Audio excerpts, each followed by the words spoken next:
What if I told you that one of the greatest military minds in history, Napoleon Bonaparte, the man who conquered Europe, was once humiliated by an army of rabbits? Sounds ridiculous, right? But this isn't a joke.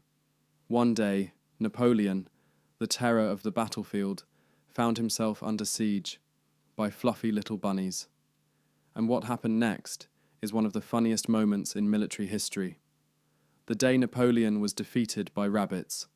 Napoleon Bonaparte was a man feared across Europe. He led armies into battle, crowned himself Emperor of France, and reshaped the continent with his military genius. But in 1807, after signing the Treaty of Tilsit, Napoleon wanted to celebrate with a good old-fashioned rabbit hunt. So, he ordered his chief of staff, Alexandre Berthier, to prepare a hunting event. Being an efficient man, Berthier took the responsibility seriously. He didn't just find a few rabbits for the hunt. Oh no. He gathered hundreds, maybe even thousands of them, and had them caged, ready to be released for Napoleon's sport. The grand moment arrived. Napoleon and his top generals stood ready, guns in hand, expecting a thrilling hunt. The cages were opened, and the rabbits were released.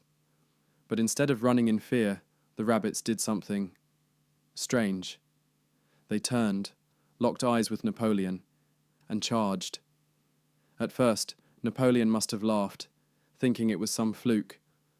But then the wave of rabbits kept coming, hundreds of them, swarming him and his men like an unstoppable, fluffy army. They leaped onto his boots, climbed his legs, and surrounded him in a bizarre, unstoppable assault. The once mighty Emperor of France tried shooing them away. His men tried scaring them off. But the rabbits were relentless. Napoleon, who had survived countless battles, was now retreating from an army of bunny soldiers. The reason? Berthier had accidentally gathered tame rabbits instead of wild ones. These bunnies weren't scared of humans. In fact, they associated people with feeding time. And since Napoleon was standing front and center, the rabbits assumed he was their meal ticket. Eventually, the imperial hunting party had no choice but to flee to their carriages, driving off as the rabbits chased after them. This was one of the only times in Napoleon's life that he suffered a full-blown retreat, not against the Russians, not against the British, but against an army of adorable rabbits. For a man who rewrote military history, this was an event he probably wanted erased from the books, but unfortunately for him, history never forgets.